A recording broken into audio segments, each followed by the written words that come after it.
Muito bom dia a todos que nos agraciam com sua presença aqui no 11º Fórum Jurídico de Lisboa.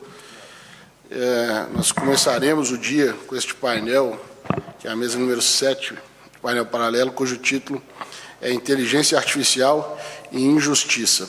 Como lidar com o potencial discriminatório de decisões automatizadas. Eu cumprimento a todos vocês e cumprimento a todos os presentes na mesa, na pessoa aqui do Flávio Jardim, meu querido amigo. E, sem mais delongas, porque nós temos aqui uma integrante, que é a doutora Vera Lúcia Raposo, tem que participar de um painel lá em cima também, né? Então, sem mais delongas, eu vou passar a palavra, eu vou apresentando cada membro desta mesa, na medida em que eles forem sendo chamados para falar, tá bom? Então, eu passo primeiramente a palavra para a doutora Vera Lúcia Raposo, investigadora do What Next Law, Future Health, professora auxiliar da Universidade Nova de Lisboa e doutora em Direito pela Universidade de Coimbra. Muito obrigado, professora. Com a palavra. Sim. Muito obrigada. Eu não tenho micro, mas eu acho que... Tem um microfone ali, ó, aquele ali. Aqui, ó. Passa. Está? Eu tenho 2 filhos pequenos, supostamente devia conseguir gritar o suficiente para toda a sala me ouvir. Muito obrigada ao Sr. Presidente da Mesa. Já agora, se me permite, eu também não quero tomar muito tempo. Qual é o tempo normal que é suposto para fazermos a nossa... Sim. Sim, claro, até porque costuma-se dizer que tem que ir apanhar um avião, mas eu literalmente tenho que ir apanhar um painel. Ora bem, o que eu decidi então, porque eu tenho a certeza que os restantes membros da mesa vão pegar nesta matéria numa outra perspectiva, explicando como é que a inteligência artificial suscita os bias, as discriminações, e há muito para dizer sobre isso. Então eu decidi pegar numa outra perspectiva, que tenho a ideia que provavelmente não vai ser tão discutida aqui, porque é um pouco mais inusual, que é a dificuldade em identificar o próprio bias. Alguém falará aqui como é que eles nascem, como é que as discriminações resultam da IA e como é que as podemos solucionar. A minha pergunta é, mas como é que nós sabemos que elas existem? É óbvio que muitas vezes é um bocado in your face, ou seja, se existem pessoas com determinadas características que literalmente não são recrutadas ou que são mais visadas pelo sistema criminal, é óbvio que nós sabemos que existe uma discriminação. Por exemplo, ainda há dias estava num evento e estávamos a dar o exemplo de um sistema de IA que é muito utilizado nos tribunais norte-americanos para tomar decisões acerca de prisões preventivas, liberdade condicional, até acerca da medida da pena. E a ideia é que sistematicamente são os afro-americanos que são condenados a penas mais longas ou a prisões preventivas ou que vêm recusadas a liberdade condicional. É óbvio que, a não ser que alguém aqui adote quase um renascer das teorias de Lombroso de que as pessoas com o certo aspecto exterior são mais propensas a cometer crimes, o que obviamente ninguém hoje em dia se atreve a dizer tal barbaridade, todos nós sabemos que existe aqui um bias, isto é muito evidente.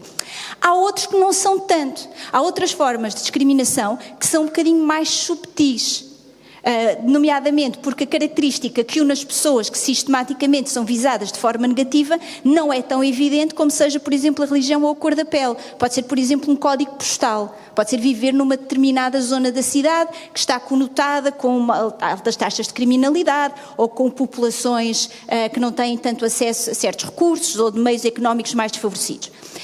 Quando a discriminação não é assim tão evidente, a pergunta é como é que nós sabemos que ela existe?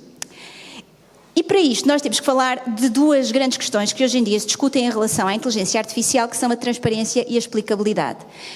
Eu estou a falar em 2 grandes questões e, na verdade, haverá muita gente que discorda de mim e acha que isto é só uma questão. Porque há quem entenda que transparência e explicabilidade da inteligência artificial são exatamente a mesma coisa. Eu acho que não. Eu acho que a transparência relaciona-se com a divulgação pública de informações acerca do sistema de inteligência artificial. Ao passo que a explicabilidade se prende com o entendimento da forma como a IA funciona. Quando ambas não existem, torna-se muito difícil determinar se existe ou não ali um bias e, portanto, uma discriminação, a não ser daquelas que são literalmente visíveis e explícitas e escancaradas. Portanto, a transparência teria a ver com a divulgação de informações, por exemplo, sobre quais os dados que foram usados para treinar o sistema de IA, o que é tremendamente importante, porque, como irá aqui ser longamente explicado na mesa, tenho a certeza, uma das grandes causas da discriminação da IA tem a ver com o facto de se usarem dados que em si mesmos são discriminatórios. O tal célebre exemplo do algoritmo da Amazon que sistematicamente promovia e recrutava homens. Porquê? Porque os dados que lhe foram fornecidos, como sendo os do bom trabalhador, eram do trabalhador masculino. Porque, tradicionalmente, as pessoas que eram recrutadas pela Amazon e, sobretudo, em cargos mais elevados, eram homens e, portanto, o algoritmo aprendeu isso porque os dados eram em si mesmos discriminatórios. Ou então porque treinamos o sistema de IA com um tipo de dados que diz apenas respeito a uma parte da população. Outro exemplo de escola. Se eu usar um sistema de IA, que por exemplo foi um sistema de IA para detectar cancro de pele, que foi treinado com dados de pessoas caucasianas, dados de saúde caucasianos, significa que o sistema de IA vai ser muito bom a identificar cancros de pele em pessoas de pele branca, mas não tão bom em pessoas que tenham um tom de pele mais escuro. Porquê? Porque eu só usei dados de um setor muito específico da população. Portanto, saber quais os dados que são usados para treinar a IA é crucial. Nem sempre existe esta transparência. Saber, por exemplo, também se a IA está a funcionar com o chamado Human Switch, ou seja, com o controle humano, com a supervisão humana a tal ponto que um humano pode a todo momento parar o sistema de IA, isto é muito importante para identificar os bias. Este dado, se existe ou não o controle humano, muitas vezes também não é divulgado porque não existe transparência. Saber, por exemplo, a taxa de precisão, de cuidado, de exatidão da IA, também é uma coisa que tem a ver com a transparência. Muitas vezes nenhuma destas informações é divulgada. Porquê? Não é por questões técnicas. É óbvio que as pessoas, os AI developers, têm estas informações e podem divulgá-las se assim o entenderem, se quiserem. Não é essencialmente por questões de estratégia empresarial. Porque muitas vezes os AI developers entendem estas informações como sendo parte da sua vantagem competitiva face a outros concorrentes no mercado. E, portanto, não as querem divulgar. Não divulgam às autoridades de controle, às autoridades de acreditação, não divulgam ao público em geral. Claro que, com a nova proposta de regulamento de IA, eu ia dizer, se e quando for aprovada, mas vamos dizer, quando for aprovada, se tudo correr bem, início do próximo ano, não é? Que os deuses da inteligência artificial nos ouçam e que seja melhor do que a versão atual, que também nos ouçam quanto a isso. Neste caso, isto vai se tornar uma obrigação legal, a transparência, e, portanto, não divulgar estas informações pode conduzir a pesadas sanções. Neste momento ainda não é propriamente, a não ser, por exemplo, quando se trata de transparência no que respeita a decisões automatizadas, ao processamento de dados pessoais para efeitos de decisões automatizadas à luz do artigo 22 do Regulamento Geral de Proteção de Dados. Aí sim, esta é uma obrigação legal, todos os demais aspectos não são ainda.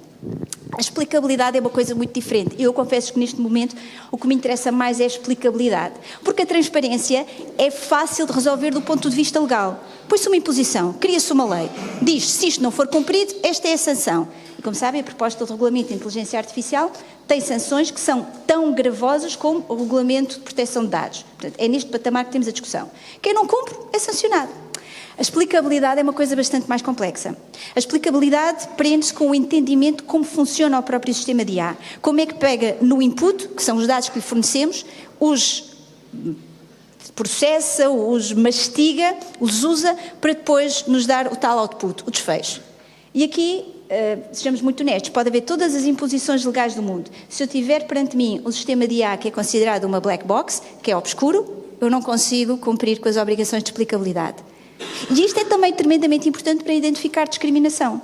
Porque muitas vezes eu posso ter todas as informações relacionadas com a transparência, mas se eu não perceber, e aqui entramos com uma coisa que é a interpretabilidade, que é da minha parte, se eu perceber como é que o sistema de IA funciona ou não.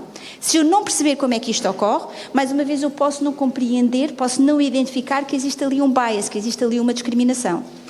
Neste momento estão a ser tomadas várias medidas para aumentar a explicabilidade, nomeadamente está a ser criada a XAI, que é a Explainable AI, ou seja, a inteligência artificial explicável, mas estamos ainda nos primórdios, na fase super embrionária do que é a explicabilidade da inteligência artificial. Por um motivo, o estado da técnica neste momento não nos permite mais do que isto. Nós temos, também uma nota, nem toda a inteligência artificial é uma black box, nem toda é uma caixa negra. Existem as caixas brancas, as white box e as caixas cinzentas, a grey box. A questão é que esta inteligência artificial que é explicável, as caixas brancas e as caixas cinzentas, não são particularmente interessantes, porque o que é que fazem? Enfim, detectam padrões, conseguem fazer algumas predictions, algumas previsões, mas as funções mais interessantes da inteligência artificial, neste momento só as conseguimos com a caixa negra. É quase como se houvesse uma relação inversa entre a explicabilidade e o grau de utilidade e precisão da inteligência artificial. Quanto mais interessante, mais útil, mais rigorosa ela se torna, mais negra, mais caixa negra ela é. E isto então coloca-nos um grande problema em sede de identificação de bias. Não vou falar mais, acho que já até me alonguei, como qualquer mulher e jurista eu apanho o microfone e já não me calo. Portanto, vou passar aos meus colegas de mesa e eventualmente daqui a bocadinho de mansinho vou sair pé ante pé por trás de vocês. Peço imensa desculpa. Obrigada.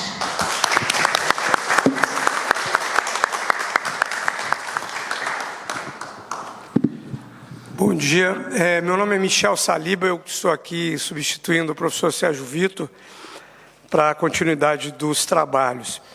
Então, sem mais alongar, eu gostaria de apresentar a todos e pedir que falasse, para quem vive em Brasília, né, Flávio? A gente que advoga no direito público, nessa área, principalmente direito eleitoral, político, direito penal, todo mundo sabe quem é o Murilo de Aragão, que é um quadro espetacular que nós temos no nosso país. Ele é CEO da Arco Advice, empresa que ele fundou, também sócio fundador da advocacia Murilo de Aragão, professor adjunto da Columbia University e doutor em Sociologia pela nossa UNB. Murilo, a palavra é toda sua, brilhe como sempre e comanda a cena. Muito obrigado, Michel. Uns dizem sim, outros dizem que não, mas vamos adiante. O desafio aqui primeiro, bom dia a todos, bom dia aos meus companheiros de mesa, sintetizar em 10 minutos um tema que talvez merecesse um seminário total nesse dedicado. E aí me lembra a frase do Winston Churchill, que diz que se você vai falar por 3 horas, se prepare por 15 minutos. Se você vai falar por 15 minutos, se prepare por 3 horas, né? Porque esse é o grande desafio de poder falar em tão pouco tempo tanta coisa importante. É evidente que a questão é muito relevante, com um impacto gigantesco na sociedade, até porque a inteligência artificial já provoca impactos extraordinários na logística, nos relacionamentos pessoais, nas escolhas, no consumo, na publicidade, e não será diferente com relação ao direito. Há bom tempo o Congresso Brasileiro apresentou um projeto de lei que o ministro Cueva liderou uma comissão de juristas e que resultou num projeto apresentado pelo senador Rodrigo Pacheco, que vai aprofundar o debate de forma ampla, não apenas ligado à justiça. Porém, vale destacar que a questão da inteligência artificial no Brasil já é tratada por uma resolução do CNJ, que existe há 3 anos.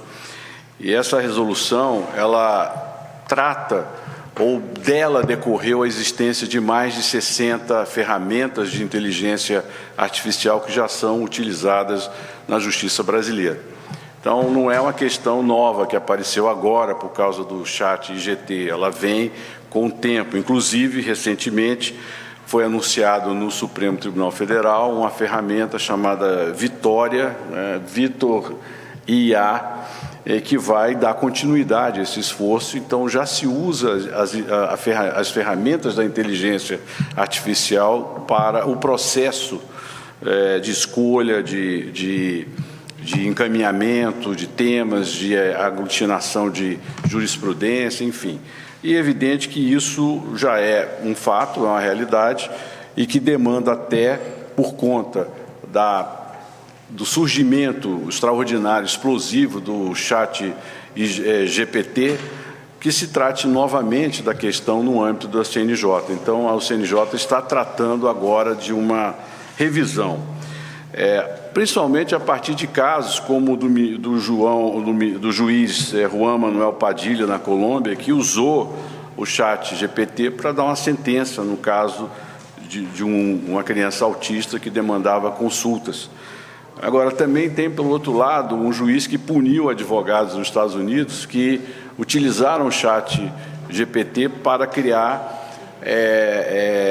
casos fakes que justificavam as suas argumentações. Eles foram multados pelo juiz pelo uso do chat GPT. Enfim, então, independente de termos o desejo de regulamentar mais ou não, o chat GPT é uma realidade no mundo de hoje, como foi o site de busca Google no passado, com impactos diretos na atividade do Poder Judiciário. Eu, para tratar do tema, resolvi perguntar ao chat GPT o que ele via como um problema, né, da discriminação das decisões automatizadas, né? Eu perguntei ao chat, olha, o que vai acontecer se você passar a dar sentenças e essas sentenças tiverem algum viés, enfim, e como tratar? As respostas foram muito interessantes. Primeiro, o chat diz que a falta de transparência no sentido das decisões não serem explicadas claramente é um problema. A ausência de responsabilidade no sentido de se identificar o responsável pela decisão, ameaças à segurança e privacidade pelo uso de dados e, sobretudo, pela ausência da supervisão humana, que, no final das contas, pode levar à perda do controle. Ora, depois de perguntar quais eram os riscos, eu perguntei ao chat GPT quais seriam os procedimentos para minimizar tais riscos. E aí o chat responde: o treinamento dos algoritmos, avaliação da existência de vieses nesses algoritmos, explicações claras sobre as decisões apresentadas, monitoramento e auditoria contínuos, ética e governança como princípios sólidos e, por fim, a supervisão humana. Então, é interessante que o diálogo com a própria inteligência artificial dá algumas respostas para o dilema que encontramos. Eu vejo que as respostas foram consistentes, ainda que possam ser incompletas, mas o que mais me chamou a atenção, e é óbvio, é o fato de que as decisões precisam ter a supervisão humana, e isso é fundamental. Considerando a possibilidade que a inteligência artificial vai ser utilizada em decisões judiciais, ela, na minha opinião, já é uma realidade, porque advogados usam o instrumento, juízes usam o instrumento para consultas, para ampliar seus escopos de pesquisa. O fato é que é inevitável o uso dessa ferramenta. Eu faço uma comparação, seria mais ou menos como querer proibir que se usasse o Google lá atrás para fazer pesquisas de natureza judicial ou jurídica. É impossível.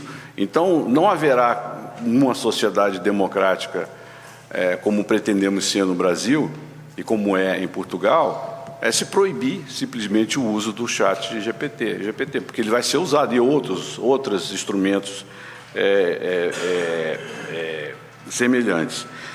O fato é que, ainda que se use essas ferramentas, e ainda há uma possibilidade de que, em breve, os telefones celulares virão com chips embarcados com 1 bilhão de combinações de algoritmos, e não precisa estar conectado ao Wi-Fi.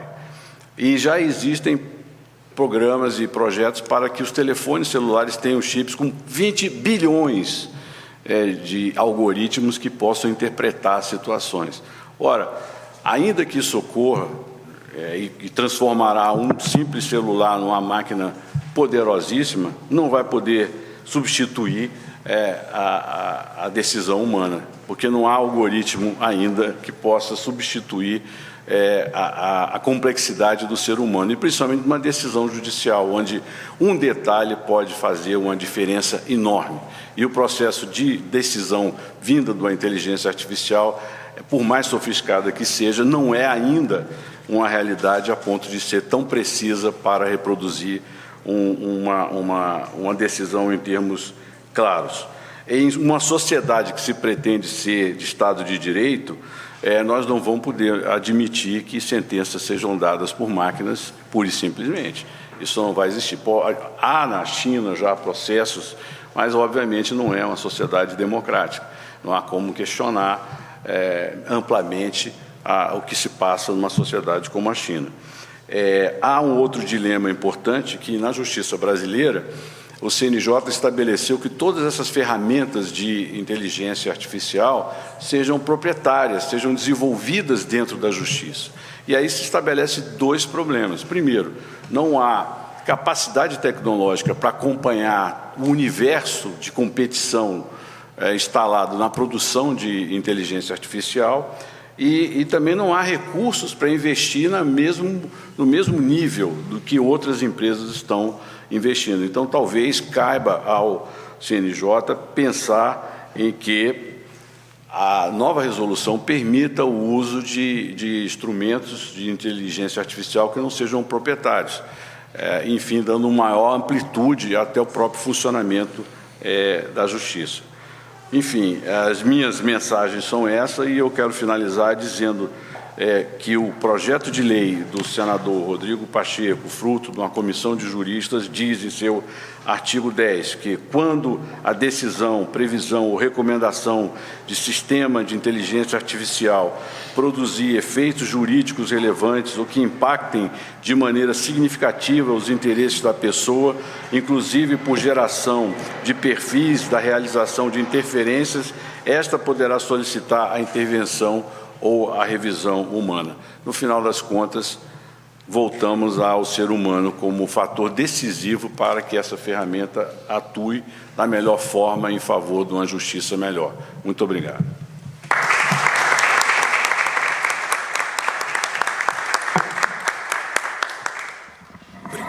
Obrigado, doutor Murilo de Aragão. Parabéns pela exposição. Eu passo a palavra, nesse momento, ao professor Henrique Souza Antunes, diretor da Escola de Lisboa, da Faculdade de Direito da Universidade Católica Portuguesa, né?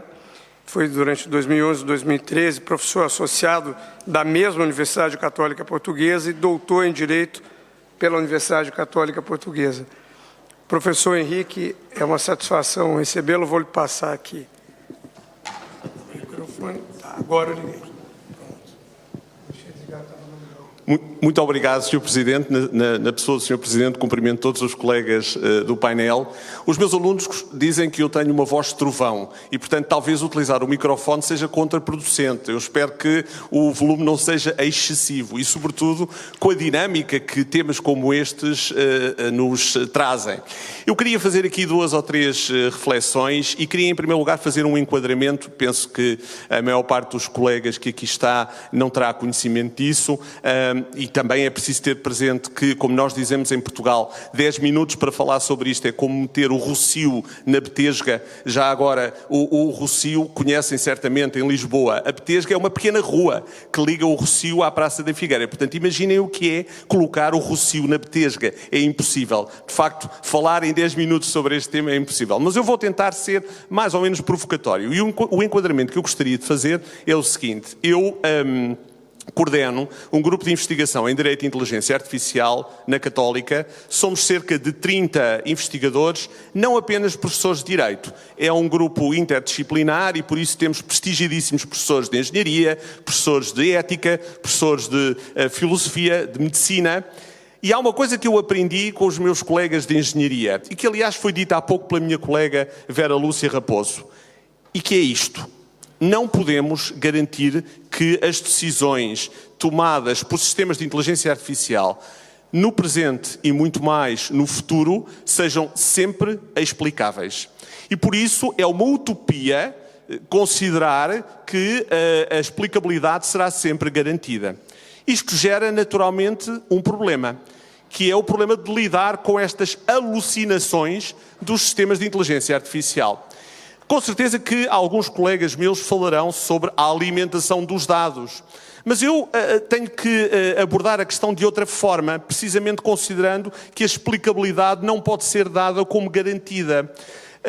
Na verdade, quando falamos em regulação da inteligência artificial, pensamos em 2 planos. A regulação ex ante e a regulação ex post. E nesta última podemos ter a resposta da responsabilidade penal, da responsabilidade contraordenacional e da responsabilidade civil. Ora, de todas, aquela que é mais flexível é precisamente a responsabilidade civil. Porquê? Porque garante que seja possível responder aos desafios que são colocados pelos sistemas de inteligência artificial quando não se detecta um comportamento culposo, quando não haja culpa. Ora bem, e é aí que eu quero centrar a minha intervenção.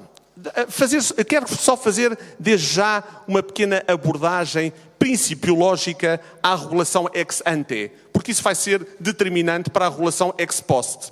Como sabem, neste momento, a última versão do Regulamento de Inteligência Artificial, do AI Act na Europa, é uma versão que resulta da aprovação que foi feita em plenário pelo Parlamento Europeu já este mês de junho, do trabalho que tinha sido feito pelas comissões indicadas pelo Parlamento Europeu para reverem a proposta da Comissão.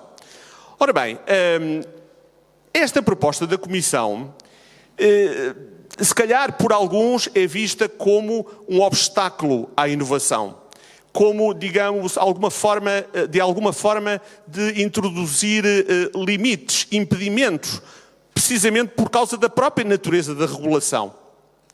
Eu tenho uma visão diferente. Como sabem, há dois princípios absolutamente determinantes nestas matérias regulatórias, e que são o princípio da inovação e o princípio da precaução. O princípio de precaução é um princípio que tem um lastro histórico significativo no direito europeu, vem do direito do ambiente, mas depois alarga-se a muitos outros domínios. O princípio da inovação, nas políticas públicas europeias, tem uma história mais recente. E, na verdade, ele resulta de uma iniciativa dos presidentes dos conselhos de administração de grandes empresas europeias que se dirigem às instituições europeias e que dizem, atenção, que lidar com o princípio de precaução pode ser travar a inovação.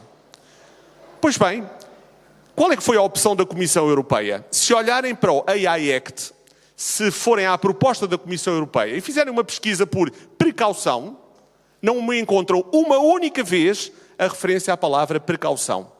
E, no entanto, encontram uma referência que é importante, que é a referência à necessidade de garantir um elevado nível de proteção dos direitos fundamentais. Ora, um elevado nível de proteção dos direitos fundamentais é outra forma de dizer precaução. Mas será que foi garantida a precaução? Na exposição de motivos da Comissão Europeia, a única coisa que se encontra em relação a estes princípios é a menção à inovação responsável. Ou seja, na verdade, o que me parece estar claro na proposta da Comissão Europeia é que a inovação suplantou a precaução.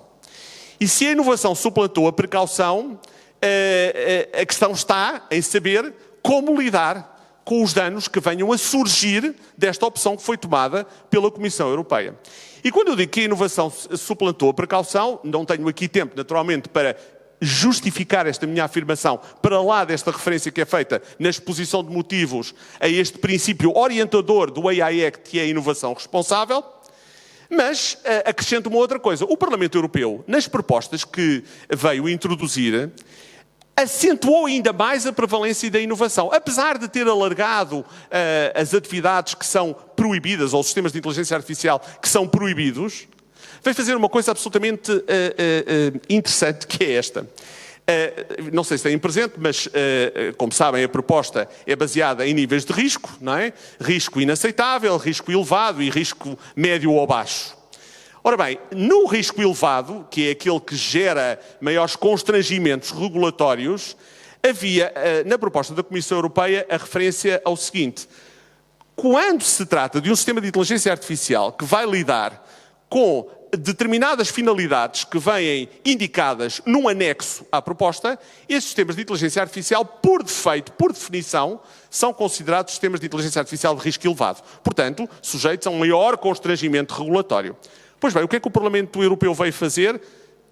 Deixou cair o automatismo e veio dizer, não, só são sistemas de inteligência artificial de risco elevado aqueles que, tendo aquelas finalidades, apresentem um risco significativo de danos. Ou seja, isto significa que, na verdade, deixámos de ter, como há pouco referi, o automatismo e, portanto, podemos estar perante sistemas de inteligência artificial que vão trabalhar com direitos fundamentais e que, no entanto, não vão ser considerados como sistemas de inteligência artificial de risco elevado. Portanto, o Parlamento Europeu, a meu ver, acentuou a inovação sobre a precaução. Pelo menos no plano dos sistemas de inteligência artificial de risco elevado. Ora bem, então agora a regulação ex post. Potencial discriminatório das decisões tomadas por sistemas de inteligência artificial. Bom, se for possível identificar culpa, excelente. Tem a resposta do direito penal, tem a resposta do direito contraordenacional, tem a resposta do direito civil. Mas e se não for possível identificar a culpa? Se os dados que foram recolhidos e utilizados eram dados aceitáveis? Se a gestão da utilização daqueles dados foi adequada? Como é que é possível lidar com aquele tratamento discriminatório que veio a ocorrer? Bom, dir-se-á, a responsabilidade civil pode dar aqui uma resposta muito satisfatória. Sem querer, no fundo, refletir sobre a questão da culpa, no plano da responsabilidade objetiva, sem culpa, indemnizando os danos que sejam identificáveis. Esse, aliás, será porventura outro problema. Mas, enfim, que é a questão dos danos.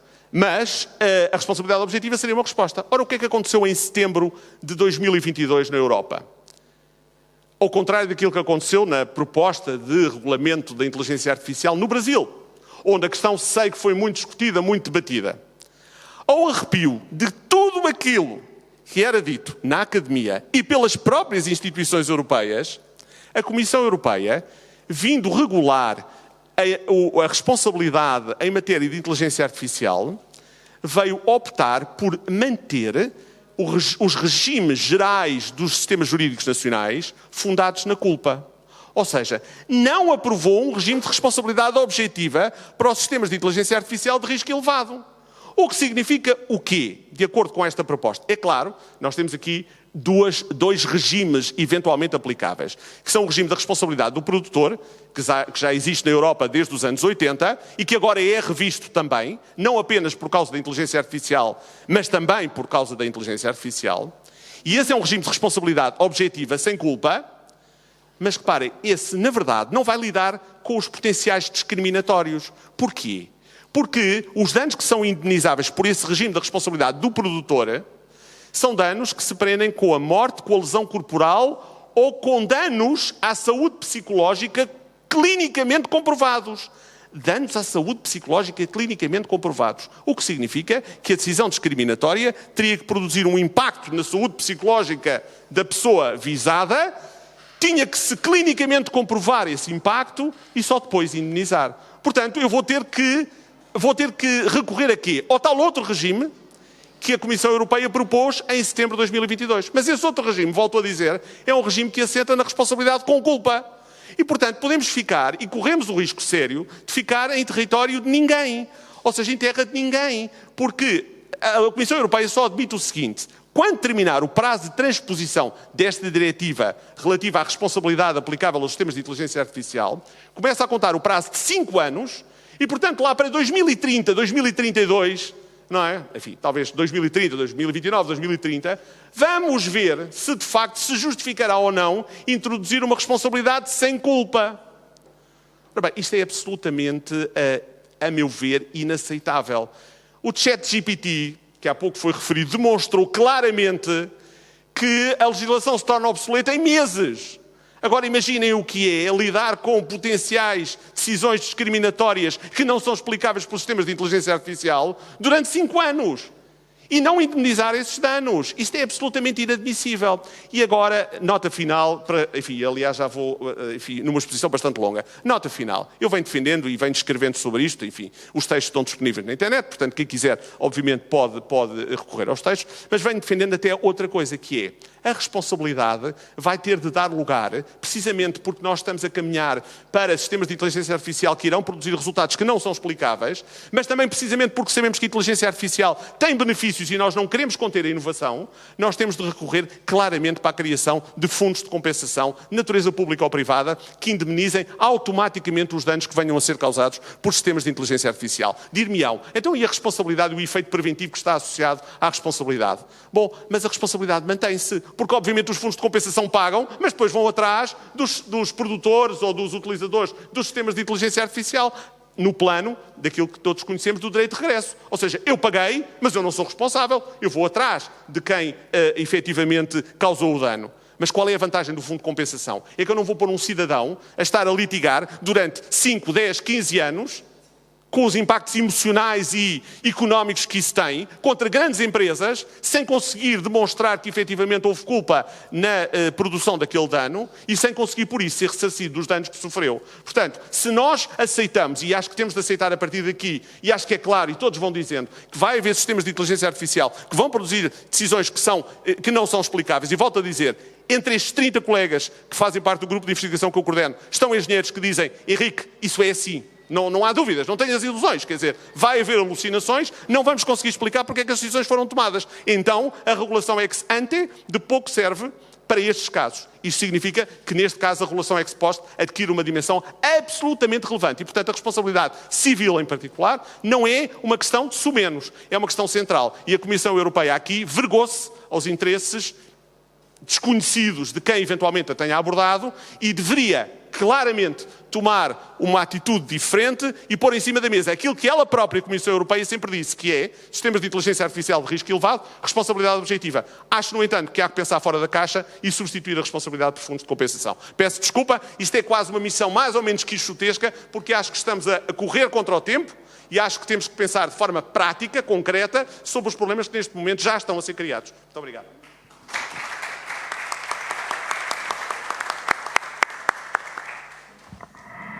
Brilhante, professor Henrique.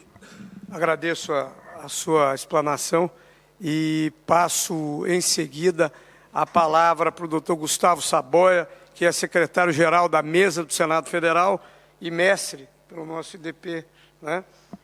Doutor Gustavo, a palavra é toda sua.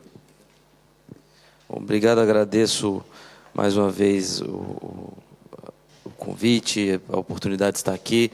Cumprimento na pessoa do meu amigo Murilo Aragão, nosso guru na política brasiliense, política brasileira, os demais colegas da mesa. Cumprimento também o professor Henrique Souza Antunes pela brilhante exposição. E buscarei ser bem objetivo, mas em que pese seja uma tarefa, como o professor Henrique colocou, um tanto difícil, para tratar de um tema atual, urgente, e sob a minha perspectiva no Poder Legislativo brasileiro. Como secretário-geral da mesa, acompanhei a comissão de juristas e faço uma espécie de curadoria dos projetos de lei que hoje tentam regulamentar a inteligência artificial no Brasil. Em termos, talvez, muito mais, de uma forma geral, muito mais conservadores ou muito mais comedidos do que o que acontece aqui na União Europeia, no Brasil também há tentativas de se regulamentar o uso de inteligência artificial. E o primeiro desafio que se põe no Brasil, na verdade, é se comprovar a necessidade de se regulamentar o uso de inteligência artificial. Porque ao passo que há no paradigma europeu essa necessidade evidente, auto-evidente, tal como aconteceu com proteção de dados pessoais, há outros paradigmas ao redor do mundo que ditam ou presumem que essas regulamentações sufocam a capacidade de inovação das empresas, de inovação do setor privado, ou, por vezes, esbarram em segredos industriais, enfim, interesses da própria indústria, todos eles, obviamente, relevantes, mas que se põem como vetores contrários, normalmente, à regulamentação de matérias altamente associadas à inovação, como o caso da inteligência artificial. No caso aqui do nosso painel, a discriminação algorítmica é o grande argumento que se tem para uma regulamentação urgente do uso das ferramentas de inteligência artificial. Muito se fala sobre o ChatGPT ou outras ferramentas de inteligência artificial assumindo um papel relevante na economia, reduzindo postos de trabalho e coisas do gênero, mas a verdade que se tem, ou a impressão que se tem, é que a economia tem sido, aí, ao longo dos anos, capaz de se adaptar e de se readaptar, e mesmo que não seja, nesse caso, essa é uma preocupação que virá daqui a ainda alguns anos, talvez poucos anos. Mas o fato é que a discriminação algorítmica ela ocorre hoje, ela já vem ocorrendo há muitos anos, e hoje talvez de forma mais acentuada. É tão difícil falar sobre discriminação algorítmica porque a complexidade ela se inicia nas próprias definições. O que é algoritmo e o que é discriminação algorítmica. No Brasil, nas propostas que há hoje à mesa em discussão, há 4 projetos de lei, vou falar sobre eles rapidamente mais adiante, mas apenas um deles define o que é discriminação algorítmica, o que é discriminação algorítmica indireta. Os outros demais projetos abordam uma linha muito mais principiológica, apenas referindo que não se deve usar algoritmos que façam discriminação, sem dizer o que vem a ser discriminação, sem dizer o que vem a ser esse tratamento indevido. E aí vem as grandes dificuldades, né, que impõem esse debate. A primeira delas foi referida pela professora Vera Lúcia, diz respeito à invisibilidade dos vieses. Nós estamos usando algoritmos nos nossos celulares, nos aplicativos de trânsito, nós estamos usando algoritmos para elaborar decisões judiciais, para ordenar proposições no processo legislativo, para fazer seleção de pessoal, e muitas vezes esses algoritmos têm vieses, nós sequer podemos identificar esses vieses, né? Então essa talvez seja o primeiro grande obstáculo. E aí todo mundo fala, e a professora Vera Lúcia também colocou, sobre a explicabilidade ou talvez a transparência dos algoritmos. E existem 2 barreiras, né? Uma barreira a essa transparência de ordem legal ou de ordem talvez econômica. Talvez são as barreiras que podem ser transpostas de uma forma ou de outra, porque as empresas colocam ou muitas vezes põem essas barreiras no debate como elementos que inviabilizam as empresas a revelarem os seus algoritmos, a revelarem as suas formas de trabalho. Mas existe uma outra barreira, muito mais delicada na minha visão, que diz respeito à nossa real limitação de conhecimento a respeito dos algoritmos. Os algoritmos eles estão chegando a um nível de evolução que muitas vezes sequer nós conseguimos entender por que eles têm um viés ou como eles têm um viés. No exemplo que a professora Vera Lúcia colocou da Amazon, a Amazon chegou não sei se recordam, mas que a Amazon vinha usando um aplicativo para tentar ajudá-la, né, para tentar aprimorar o seu processo de recrutamento de funcionários. Houve indícios de que havia um viés a favor, né, de contratação de homens, principalmente a partir de certa idade e a partir de certo status na empresa. A Amazon, identificou, no final das contas, esse viés, tentou apurar o porquê esse viés estava acontecendo, e aí e calham muitas palavras do professor Henrique, né? De quem é a culpa? A culpa é da Amazon, que tinha responsabilidade sobre aquele algoritmo, sobre aquele software, sobre aquele programa. A culpa foi da pessoa que alimentou o software com dados, né, de contratação da Amazon dos últimos 10 anos, e acabou sendo essa a fonte da discriminação, porque como a Amazon, ao longo dos últimos 10 anos, né, dos 10 anos anteriores, contratava preferencialmente homens, e principalmente a partir de certos postos da empresa, a presença masculina era muito mais acentuada do que a feminina. A culpa é da pessoa que alimentou o algoritmo com esses dados? A culpa é da empresa terceirizada que desenvolveu o algoritmo? Ou a culpa, de novo, da Amazon, que contratava mais homens que mulheres ao longo dos últimos 10 anos, e o problema estava na discriminação em si e não no algoritmo? São perguntas que se colocam, e o que acabou acontecendo nesse caso, aproveitando que a professora já se referiu a ele, é que a Amazon tentou corrigir os vieses discriminatórios e não conseguiu. E acabou abandonando o algoritmo. Então, a máquina, entre aspas, venceu nesse caso. E a Amazon teve que abandonar o uso desse algoritmo e tentar usar uma ferramenta mais manual para ajudá-la nas suas contratações. De todo modo, e aí vem o grande ponto, entendendo nós ou não de onde vem esse viés discriminatório, como ele acontece, as consequências são reais, né? Esse caso da Amazon demonstra isso. Há vários casos, principalmente no mercado americano, relativos a score de crédito, relativos à concessão de linhas de créditos, em que algoritmos visivelmente preferenciam homens brancos com condições, né, com renda melhor, em detrimento muitas vezes de pessoas nas mesmas condições e muitas vezes nos mesmos níveis de renda, porque são mulheres, porque são negros. Essas consequências elas acontecem, independentemente de nós entendermos ou não de onde vem o viés discriminatório. Tem um outro exemplo muito interessante, outro case muito interessante, em que a Apple, né, fabricante de celulares, desenvolveu um cartão de crédito junto com a Goldman Sachs. E houve casos de vários casais em que reportaram isso, e que um homem do casal tinha um score de crédito maior, tinha uma linha de crédito maior, juros menores do que a mulher, em que pese os dois estivessem na mesma casa, com o mesmo nível profissional, com o mesmo nível de renda. E o que aconteceu nesse caso, tem um texto da Liz O'Sullivan muito interessante que ela aborda isso, é que a Apple acabou conseguindo comprovar que, de fato, ela não violava a lei, nem a Apple nem Goldman Sachs. Ela não abria para o algoritmo o campo relativo a gênero. Mas o fato é que, no final das contas, o algoritmo dava mais crédito e menores taxas de juros para homens, em que pese a Apple fosse compliant, a Apple cumprisse todos os requisitos legais. E isso, de fato, coloca o debate num campo muito delicado e talvez nos leve a inverter a forma de avaliação, né?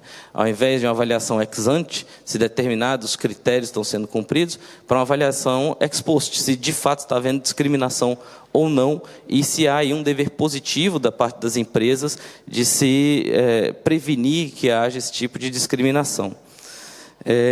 Tudo isso gera essa necessidade de abordagens justas e responsáveis e a imposição desses deveres, justamente para não cair naquilo que o professor Henrique colocou aqui com muita propriedade, que é uma espécie de vácuo jurídico na aferição de dolo ou culpa, né?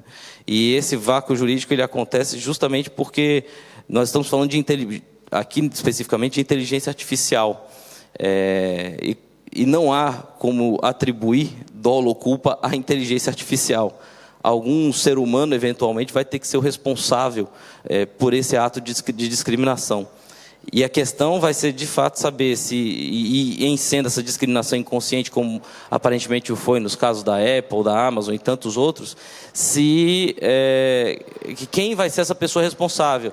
Se vai ser a empresa que contrata o software, o algoritmo para uso de IA, que pode não ser da empresa, se é o desenvolvedor do software de IA, e isso mesmo, por vezes, já pode ser muito complicado, porque há vários softwares open source, que várias pessoas contribuem para o desenvolvimento do software, ou se vai haver uma espécie de fundo de responsabilidade, que vai, de alguma forma, amparar uma responsabilidade objetiva e tentar salvaguardar as pessoas que venham a ser discriminadas. Mas é um debate muito profundo, que toca e apesar da sua modernidade, ele toca naqueles pontos mais básicos do direito, responsabilidade civil.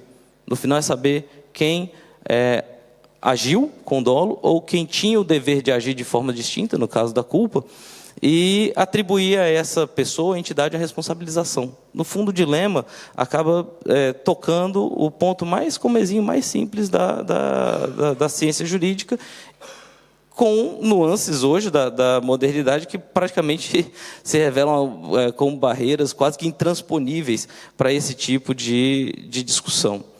E, à luz de todo esse cenário, é que se tenta produzir algum tipo de regulamentação de inteligência artificial, de atribuição de responsabilidade civil para quem faz uso de inteligência artificial. Existem no Brasil 4 projetos, hoje, que vêm sendo discutidos no Congresso Nacional, um do senador veneziano Vital do Rego, do deputado Eduardo Bismarck, que já está com a tramitação mais avançada, foi aprovado na Câmara, um outro senador, Stevenson Valentim, e, conforme referido pelo meu mentor político, doutor Murilo de Aragão, o projeto de lei 2338, do senador Rodrigo Pacheco, fruto do trabalho de uma comissão de juristas que discutiu o tema no Brasil, que me parece vai muito na linha daquilo que se propõe em termos de regulamentação aqui na União Europeia. E, basicamente, podemos agrupar os 3 projetos do senador veneziano, do deputado Bismarck e do senador Stevenson Valentim num pacote, num grupo, e, em paralelo, o do senador Rodrigo Pacheco, porque as propostas de regulamentação as concepções são distintas, né? Os 3 projetos, eles partem para uma linha de regulamentação mais principiológica, apenas dizendo que não se pode discriminar, em linhas gerais, e que as pessoas têm direito a não serem discriminadas, e, entendo eu, essa é uma linha que relega, basicamente, a autorregulação do setor, a atribuição dessas responsabilidades. Tem a vantagem de privilegiar a inovação, de privilegiar o desenvolvimento da iniciativa privada, mas tem uma grande desvantagem para a própria iniciativa privada, que é a insegurança jurídica. Muitas vezes se fala, ou se alardeia no Brasil, como se não haver uma regulamentação da inteligência artificial fosse uma grande vitória da iniciativa privada, e até que vem uma decisão judicial, às vezes interpretando um artigo da Constituição, às vezes interpretando o Código de Defesa do Consumidor, às vezes interpretando, enfim, um outro dispositivo de lei qualquer, e atribui essa decisão à responsabilidade civil aos desenvolvedores de software. E aí o próprio setor privado começa a clamar por algum tipo de regulamentação, por algum tipo de lei que defina balizas mais claras para essa responsabilização. O projeto do senador Rodrigo Pacheco ele é, então, diferente, ele parte por uma outra linha, e já vou caminhando aqui para a minha conclusão, tentando ser o mais objetivo possível, mas o projeto, em síntese, ele começa bem, a meu sentir, porque define os institutos, define o que é discriminação, define o que é discriminação indireta, que é aquela decorrente do uso aparentemente legítimo de dados, mas que leva, de uma forma ou de outra, a um tratamento injusto de determinados grupos. Ela, de forma até, talvez, a proposição até de forma talvez meio indireta ou não intencional, ela cria o conceito de pessoas afetadas por inteligência artificial. Porque, de fato, e aqui um outro problema basilar, né, do direito, que acaba tocando esse debate tão moderno e tão atual, é estabelecer a relação jurídica de usuário e algoritmo. Não é aquela relação de um consumidor, não é a relação decorrente de um evento de dano, muitas vezes, mas é, de fato, uma relação de afetação. Somos afetados por inteligência artificial, meu score de crédito é afetado por inteligência artificial, quer eu tome o crédito ou não. Enfim, apenas para ficar no exemplo. O projeto estabelece um direito à contestação expresso às decisões, e aí, de fato, se a transparência absoluta, ou a transparência proativa, ela pode ser ela pode ser utópica, ela pode ser muito ideal, o direito à contestação me parece algo muito mais razoável e direto. As plataformas terem capacidade de responder a eventuais contestações, isso aí decorre no ordenamento jurídico brasileiro até de um princípio constitucional muito anterior, o direito à ampla defesa, o direito à transparência. Trata também o projeto de discriminação por agravamento de vieses, que além da discriminação indireta, essa ocorre quando ou quando o uso do algoritmo, mesmo que legítimo, como foi, por exemplo, no caso que eu mencionei aqui da Apple, ele acaba de uma forma ou de outra agravando vieses discriminatórios, então o projeto também acaba fazendo referência expressa a essa situação. Trata também do uso de inteligência artificial em segurança pública, e aí o professor Murilo lembrou bem, o projeto sempre acaba remetendo, em última análise, à necessidade de uma revisão humana, quando há em casos de inteligência artificial de alto risco. O projeto segmenta, por fim, talvez acho que o mais importante, e aí na linha do que se propõe em termos de regulação aqui na Europa, o projeto segmenta as atividades de uso de inteligência artificial em riscos e tenta atribuir um regime de responsabilidade e um regime de obrigações para as atividades de alto risco mais sério do que aquelas de menor risco. Isso tenta mitigar um pouco o debate ou mitigar um pouco o argumento de que a regulamentação de inteligência artificial ela coíbe, ela inibe a inovação, mas o debate segue posto. Eu caminho aqui para a minha conclusão, ressaltando a importância desse debate, a importância desse tipo de fórum para se trazer essas ideias. O Brasil acaba ficando numa situação meio híbrida entre a União Europeia e o modelo americano de regulamentação de inteligência artificial, de uso de dados pessoais, e esse tipo de painel de exposição aqui acaba trazendo bastante insights para os reguladores, para os parlamentares brasileiros. Então, agradeço mais uma vez o convite, agradeço a atenção de todos. Obrigado.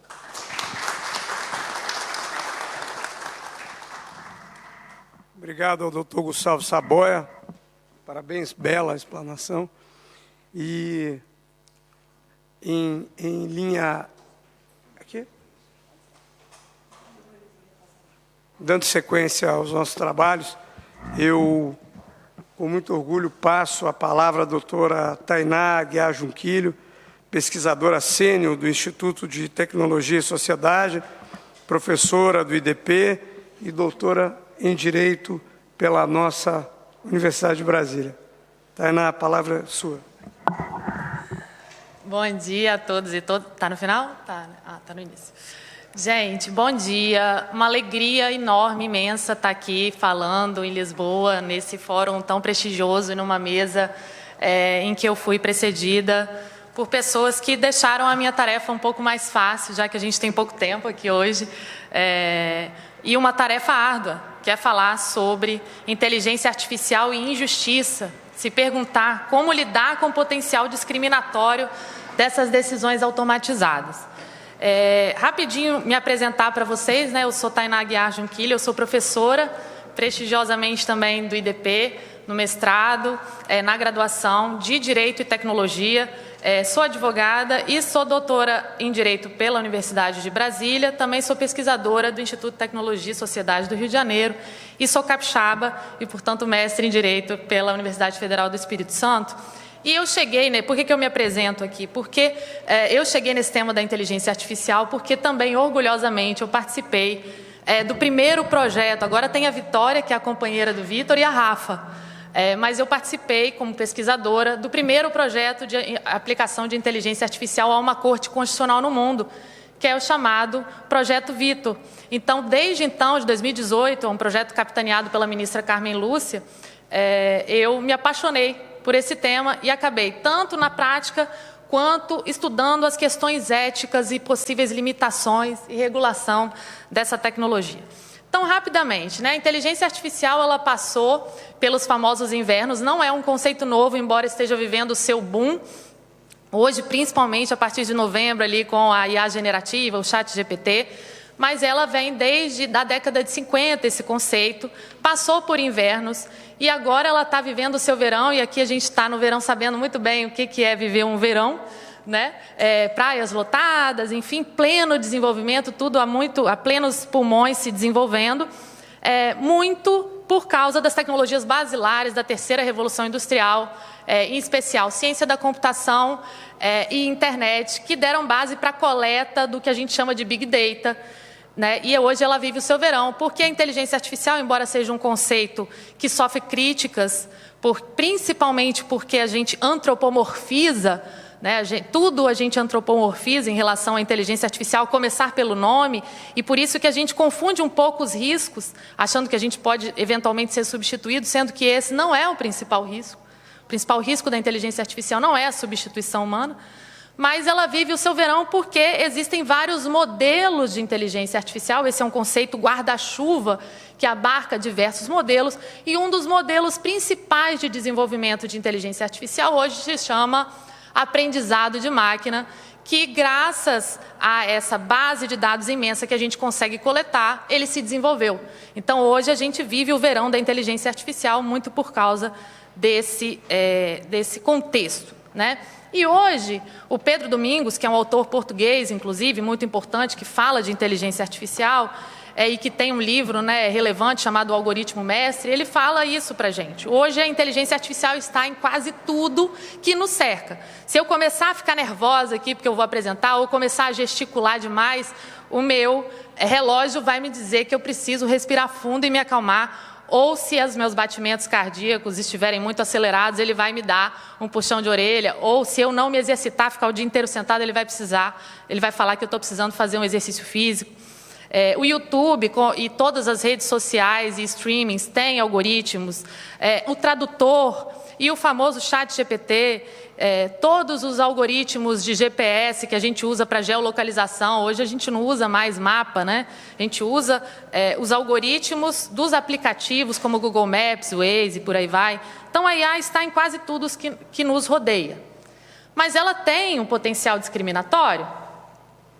Sim, ela tem um potencial discriminatório que vem dos chamados vieses. Os vieses, gente, os indivíduos, de modo geral, eles adotam vieses inconscientes e conscientemente na tomada das decisões.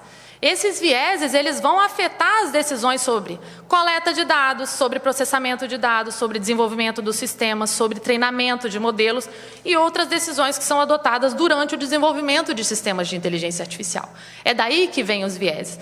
Eu costumava dizer, há 3 semanas atrás, eu dizia para os meus alunos de graduação no IDP, o que a gente vê dos resultados do sistema de inteligência artificial é só a copa do jacarandá, porque eu falava, esses alunos de graduação, eles não assistiram Titanic e não vão conhecer. Agora eles já vão saber o que é a ponta do iceberg, então eu posso voltar a falar que é a ponta do iceberg.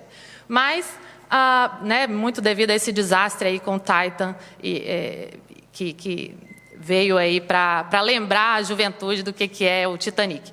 Mas os vieses, eles vêm, então, e são resultado do que de várias decisões humanas. É por isso que, quando a gente fala de responsabilidade na mesa, a gente consegue falar da responsabilidade humana das inteligências artificiais que estão sendo produzidas, dos modelos que estão sendo produzidos, porque existe uma série de decisões que são tomadas na raiz da produção ou no fundo do iceberg quando a gente produz um sistema de inteligência artificial. Então, da onde que vêm as fontes de discriminação na inteligência artificial?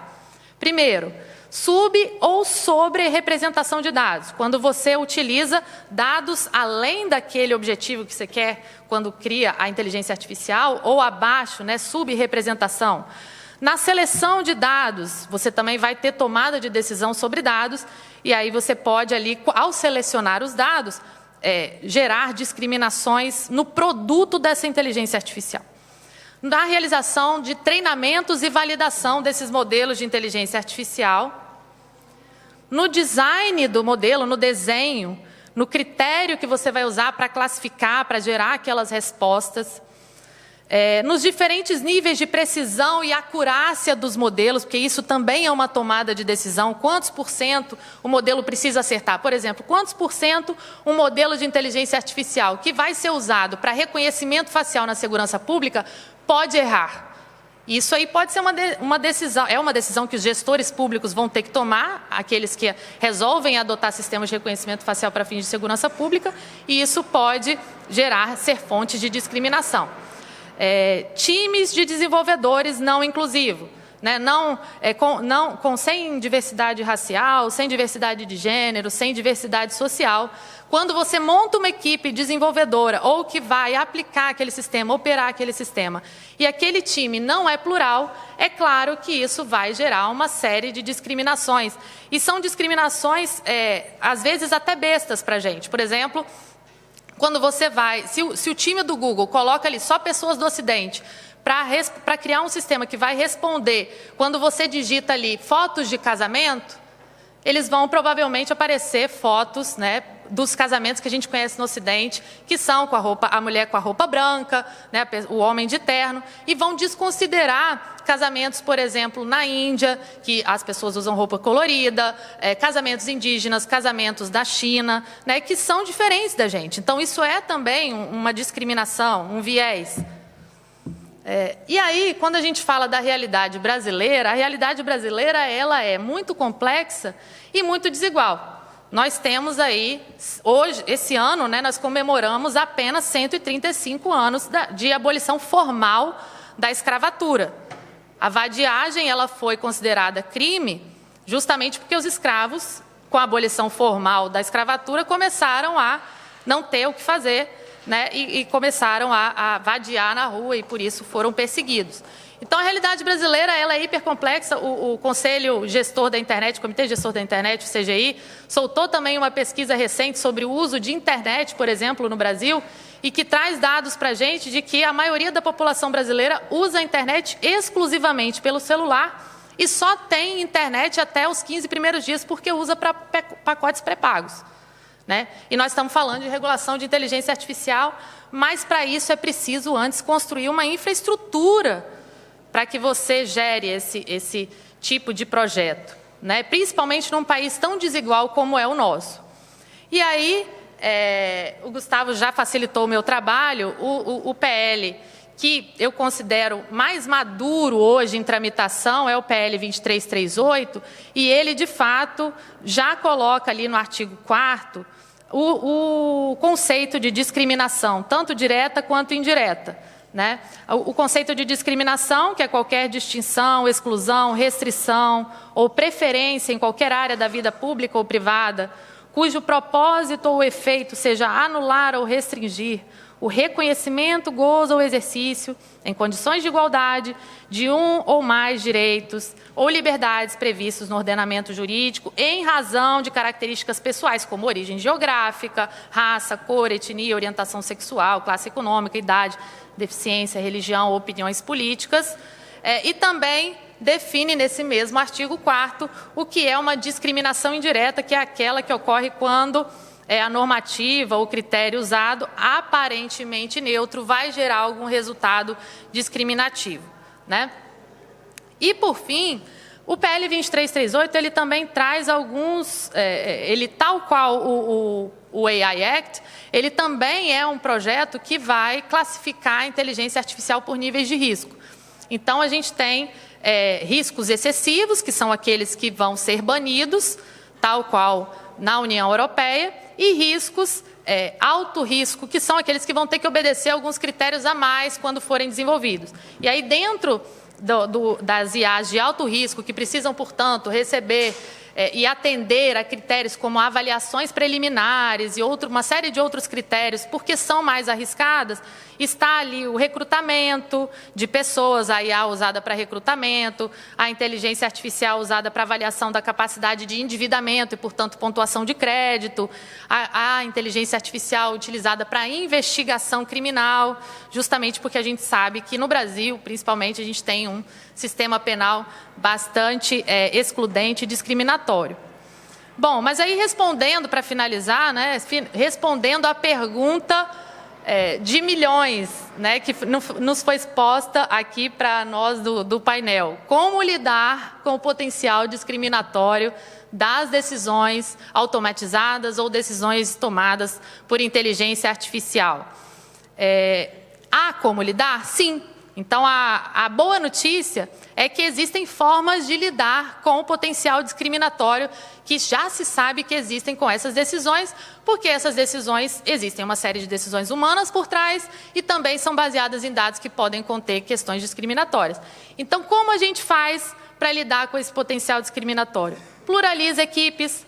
A gente forma uma base adequada de dados o tempo inteiro, a gente dá transparência a esses modelos, a gente traz explicabilidade na medida do possível, a gente respeita a não discriminação, os resultados não discriminatórios, preza pela equidade, a gente traça governança desses sistemas de inteligência artificial e a gente faz análises constantes de impacto, tanto prévias, quanto durante, quanto depois, né? Ex ante, ex post e ex durante os sistemas e desenvolvimento dos sistemas de inteligência artificial.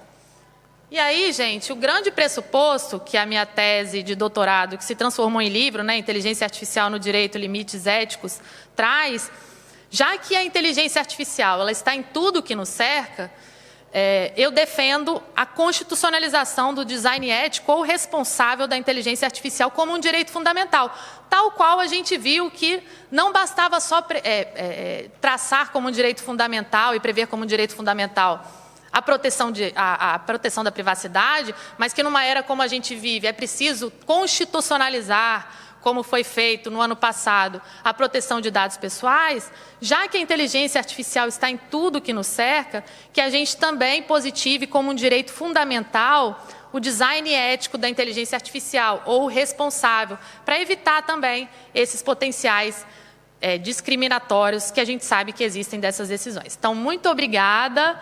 Foi um desafio falar nesse tão pouco tempo, mas preparei essa apresentação para ver se eu consegui me manter no tempo.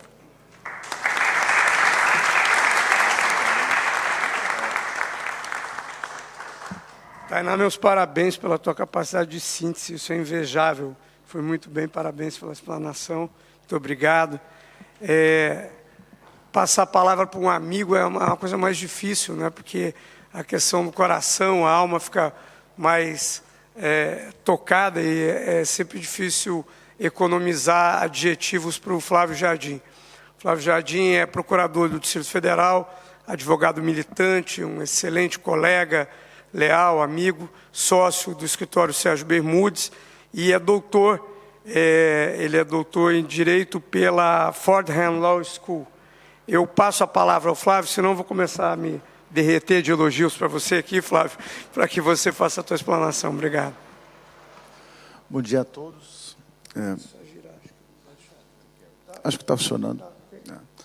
Bom, pessoal, muito obrigado pela presença de vários amigos. Queria cumprimentar o meu querido irmão, Michel Saliba, de anos de luta na advocacia eleitoral. É uma pessoa que eu tenho maior apreço e admiração.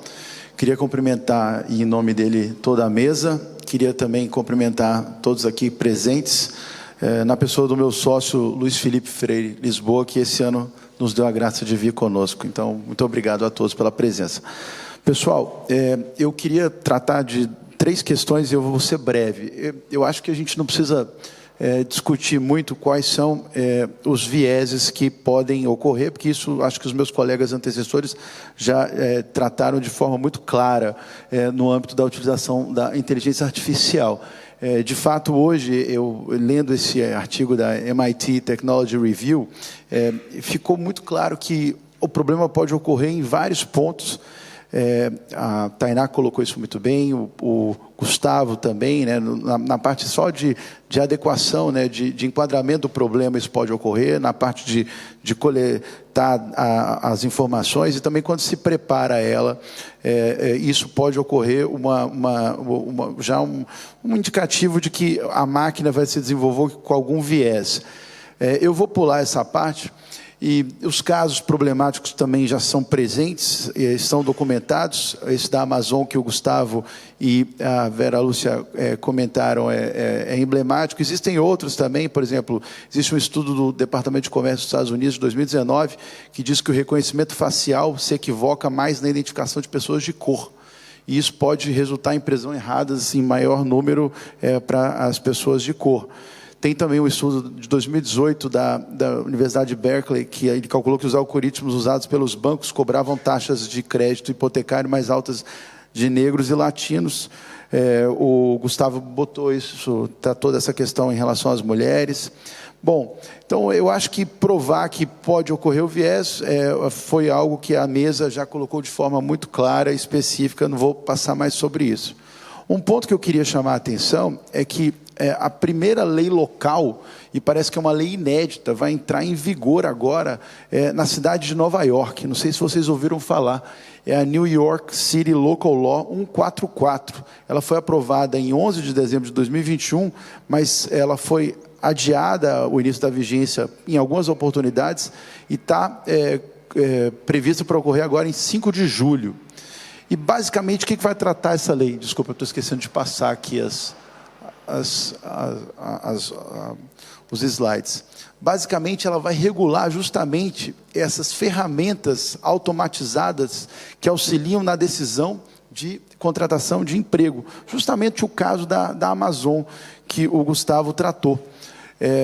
Essa lei, ela vai abordar o problema da seguinte forma, de fato na informação. Então, por exemplo, as empresas que se valerem desse tipo de solução vão ter que primeiro informar os candidatos que elas se valem dessa solução, vão ter que se submeter anualmente a uma auditoria independente. Essa auditoria vai ter que expor os dados e esses dados vão ter que estar publicados no site da empresa. E há também uma possibilidade do empregado que for submetido a esse tipo de seleção, ele exigir que, no caso dele, a seleção seja feita de forma manual. Então, há um processo alternativo de seleção que tem que ser também viabilizado. Então, esse é um caso interessante. Essa lei vai começar a ser fiscalizada, cumprida pela Agência de Emprego e Comércio da cidade de Nova York, a partir agora de 5 de julho. E há esse conceito que a gente chama também de bias audit. Então, vai ter uma agência independente, uma empresa de auditoria independente vai fazer uma auditoria e verificar, testar essa ferramenta que é utilizada para ver se há aí um impacto diferente em pessoas diferentes. E isso vai ser publicado, enfim, acho que vai se evoluir bastante. Não há ainda, ou seja, uma proibição na utilização, mas há uma solução que também foi aqui tratada de informação, de explicação do que está ocorrendo, para que as pessoas saibam que podem estar sendo submetidas a um tratamento discriminatório. Agora, da nossa parte, eu queria tratar especificamente de um projeto que está em curso lá na Procuradoria-Geral do Distrito Federal. Tenho muito orgulho, Saliba, esse projeto começou na minha gestão, quando eu fui Procurador-Geral Adjunto da Fazenda. Ele chama Projeto Osíris. E esse projeto, ele tem esse nome em função de um procurador que faleceu, Osíris Lopes Neto. Ele foi um grande jurista, foi colega da Procuradoria, então o projeto foi nomeado em nome dele. Ele visa o quê? Tentar utilizar a execução, a inteligência artificial no âmbito da execução fiscal. Esse aqui é um quadro interessante que eu queria mostrar para vocês, que nós desenvolvemos. Isto aqui é um fluxo geral do processo de execução fiscal. E aqueles pontos amarelos que vocês estão lendo, seriam os pontos, vamos dizer assim, de crise, que a gente precisaria de ter uma solução automatizada para auxiliar o cumprimento daquela determinada etapa. Nós fizemos, paralelamente a esse projeto, que ele foi objeto de uma concorrência interna, 3 candidaturas foram apresentadas, foi contemplada a da Universidade de Brasília, que foi algo que nos deixou muito feliz. A Tainá deve conhecer o professor Fabrício Braz, ele que foi quem desenvolveu o Vitor, ele hoje é quem desenvolve esse projeto. O projeto já tem 1 ano e meio de contratação, falta 1 ano e meio para o cumprimento total. A gente tem uma expectativa muito grande. Obviamente, a gente não sabe quais os resultados que vão ser alcançados, mas, pessoal, todo mundo sabe que a execução fiscal é o grande problema do judiciário brasileiro. Tem 30 milhões de processos em curso na Justiça, e nesse estudo que a gente fez, em nome analisando o custo e o tempo médio da execução fiscal no âmbito da Justiça do Distrito Federal, a gente verificou que uma execução fiscal custava R$30 mil para os contribuintes, ela durava, em média, 6 anos para ser extinta. Agora, o pior, o tempo de trabalho do servidor no processo, que demorava 6 anos para ser extinto, era em média, de todos os servidores envolvidos, juízes, servidores, estagiários, 122 minutos, 2 horas. Ou seja, o processo demorava 2 horas para ser, de fato, tratado, mas ele demorava 6 anos por conta do volume, né? Então, este é um projeto que pode ser muito importante para a Procuradoria do DF. E aqui eu vou trazer algumas reflexões, porque a gente fala muito sobre o viés discriminatório, mas eu me pergunto como o viés discriminatório pode entrar aqui nesse projeto. E isso foi, inclusive, um dos objetos da nossa matriz de risco, ao elaborar esse projeto lá atrás. Toda a nossa diretoria tratou desse tema. E o que é importante, e aí o Gustavo Saboia tratou bem, é o tipo de informação e de seriedade desse projeto aqui. Por exemplo, o que nós informaremos para a máquina, para o computador, é basicamente o que está na dívida ativa. A gente não vai informar raça, não vamos informar gênero, não vamos informar sequer a situação econômica da pessoa. Na verdade, ele tem pouca informação, sabe? A CDA ela vai ter o nome, o corresponsável, o valor originário, a origem, a natureza. Tem pouca informação que pode gerar, que seria essa informação apta a gerar viés também. E a gente precisa também lembrar, pessoal, que as etapas que a gente delimitou ali são etapas em que há pouca decisão que a gente poderia chamar assim, de discricionária. São etapas em que o direito, o processo, né, de executivo fiscal, ele é regulado muito por regras e não estándares. Ou seja, são poucos os conceitos jurídicos indeterminados que vão ser tratados. Por exemplo, é muito simples, se o computador retornar dizendo, olha, o devedor não foi encontrado naquele determinado endereço, mas eu acesso aqui ao sistema de endereço da Procuradoria e outros bancos de dados e sugiro um novo endereço. É difícil ver um caráter discriminatório nesse ato de sugestão. E, por último, também, que é uma das ferramentas muito importantes, é que toda decisão final é humana. Nesse caso específico, não estou dizendo que no âmbito da inteligência artificial assim ocorre, mas, nesse caso, o que a máquina pretende fazer é sugerir pronunciamentos que vão ser chancelados por um procurador. Então, assim, na nossa matriz de risco, de análise do projeto, o viés discriminatório me pareceu muito pequeno, sabe? E eu acho que isso tem sido repetido nos projetos que a gente vê em curso também.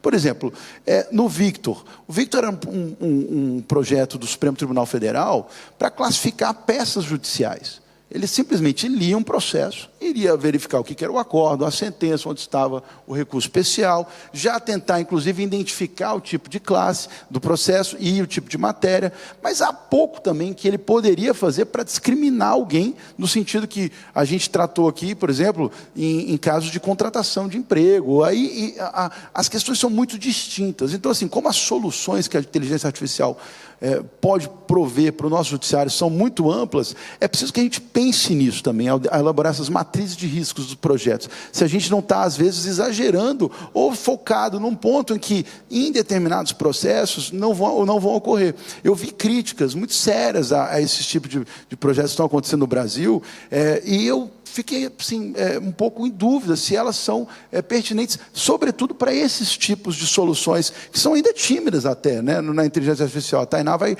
talvez, falar melhor sobre isso, mas elas são tímidas. E, pessoal, eu trouxe ali os 7 temas da repercussão geral que foram mais sobrestados na história do Supremo Tribunal Federal. Por exemplo, o primeiro tema, ele teve 405 mil processos cadastrados, sobrestados, quer dizer. E a matéria era diferença de correção monetária de depósito em caderneta de poupança por alegados expurgos inflacionários decorrentes dos planos Bresser e Verão. Também, ele é um tema decidido majoritariamente por meio de regras. Esse é um tema repetitivo, in natura. Na essência desse tema, ele é um tema repetitivo. Dificilmente um processo que eu mover, ou que o Michel Saliba mover, pedindo a correção da caderneta, vai se decidir de forma distinta, por conta da nossa cor, gênero, especialização, enfim, procedência regional. É difícil a gente ver qual é o critério discriminatório. Então, uma sugestão de decisão, nesse caso, pode ser apropriada, até porque são 405 mil pronunciamentos que o Supremo ou os outros tribunais tiveram que fazer. Dos 7 temas, pessoal, que mais sobrestados da história do Supremo, o mais apto a gerar algum problema seria o 7º. Se vocês verificarem que ele trata da responsabilidade subjetiva, responsabilidade subsidiária, desculpe, da administração pública. E por quê? Porque o Supremo entendeu que ela pode ocorrer quando há uma negligência. E aí, negligência, a gente já teria um conceito jurídico determinado, classicamente é considerado um estândar jurídico, e é uma norma aberta que ela demanda aí uma atuação do magistrado para identificar esses níveis de negligência. Mas existem regras, temas que são decididos, sobretudo, às vezes, direito tributário, teses tributárias, que eles têm o perfil de processo repetitivo. Estes temas, como se repetem e são geralmente assim, pouco distintos de um caso para o outro, a meu ver, podem ser utilizados, eles são aptos a serem utilizados por esse sistema de forma, talvez, não tão com uma preocupação tão grande como outros. E eu acho que a gente precisa distinguir sempre qual tipo de tema, qual tipo de matéria jurídica que a gente está tratando, sabe? Então, eu vou encerrar aqui a minha palestra, agradecendo a todos mais uma vez e pedindo desculpa pelo estendido da hora. Muito obrigado.